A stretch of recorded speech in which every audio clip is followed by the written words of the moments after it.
Hello student, good morning. I am Naveen Kumar from Sri Digambar Institute of Technology, dosa. कल अपन ने जो जियो technical engineering subject है उसमें एक टॉपिक था अपना 3 फेज डायग्राम ऑफ सॉइल्स, उसके ऊपर डिस्कस किया था।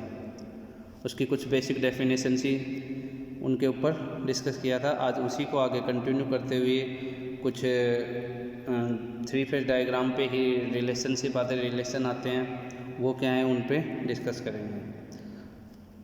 सो let's start some importance relationship.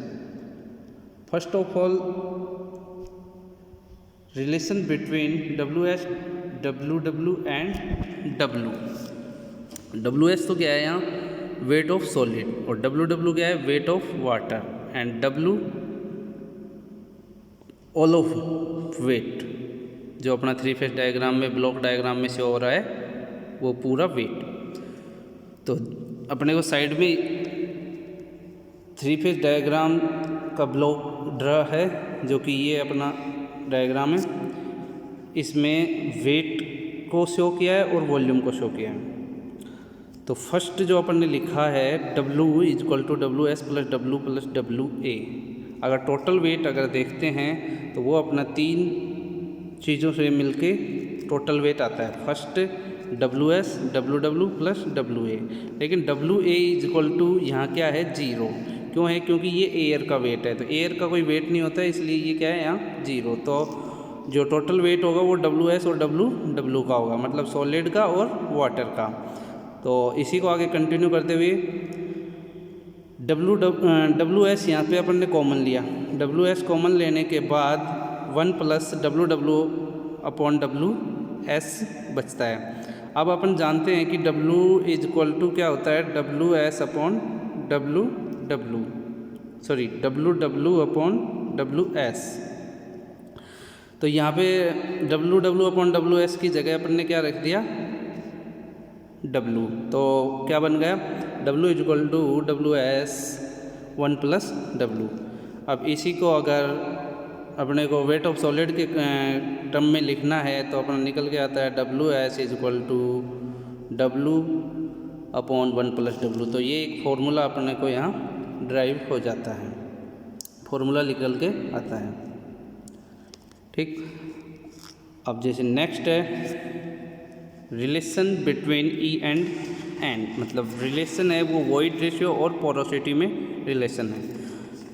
तो पोरोसिटी को डिनोट N से करते हैं, तो उसका फॉर्मूला अपने को पता है कि N इज इक्वल टू होता है VV upon V, voids of volume of voids और टोटल वॉल्यूम इक्वल टू, अब आगे क्या है, VV upon VS plus V। जो टोटल वॉल्यूम है वो यहाँ कंसिडर किया है सॉलिड्स का और वॉइड्स का। तो V इक्वल टू V की जगह रख दिया VS प्लस VV। अब आगे जो आगे वाले टर्म है उसमें क्या किया है, जो VS है वो नीचे अपन ने कॉमन लिया, तो नीचे VS कॉमन लिया तो क्या निकल के आया, 1 प्लस VV अपॉन VS। ठीक है, मतलब एक जो टर्म अपनी निकलती है वो ये निकलती है, VV अपॉन VS कॉमन लिया तो 1 प्लस VV अपॉन VS।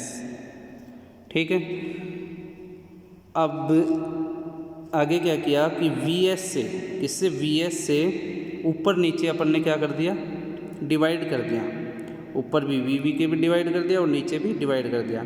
तो वो अपनी जो टर्म निकल के आती है वो कुछ ये निकल के आती है, VV upon VS upon 1 plus VV upon VS। अब अपन जानते हैं कि अब जो वॉइड्स रेशियो होता है उसका जो फॉर्मूला है वो क्या होता है, E is equal to VV upon VS। तो यहाँ जो VV अपॉन VS है उसकी जगह अपन ने क्या रख दिया, E। तो अपना फॉर्मूला क्या निकल के आता है, N is equal to E upon 1 plus E। तो ये अपना सेकंड फॉर्मूला ड्राइव होता है। फर्स्ट था WS का और नेक्स्ट जो आया है अपना वो पोरोसिटी में। नेक्स्ट है relation between E, S, W and G means void ratio, degree of saturation, water content and specific gravity के बीच में रिलेशन निकालना है। अब अपन इनमें से किसी का भी लगभग सबके फॉर्मूले जानते हैं, लेकिन अपन ने जो फॉर्मूला है वो चारों की टर्म में निकल के आया, तो उसके लिए स्टार्टिंग में वॉइड रेशियो लिया है। वॉइड रेशियो का फॉर्मूला अपन जानते हैं कि E equal to V V upon V S, जो कि यहाँ पे था। अब इसी को आगे करते हुए V V upon V S is equal to क्या किया, जैसे ऊपर इसमें अपन ने डिवाइड किया था किसी एक टर्म से मैथमेटिकली सॉल्व करने के लिए, तो इसमें भी अपन ऊपर नीचे वी डब्ल्यू से मल्टीप्लाई कर देते हैं। तो ये देखो वी से किसको कर दिया, वी डब्ल्यू को, और नीचे भी वी डब्ल्यू को मल्टीप्लाई किया।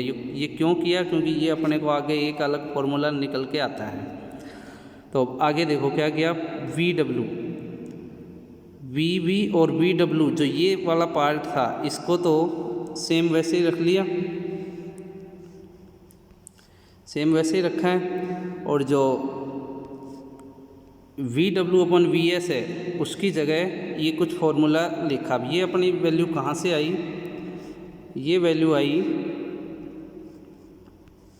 देखो अपन जानते हैं कि gamma W is equal to क्या होता है, W W upon V W.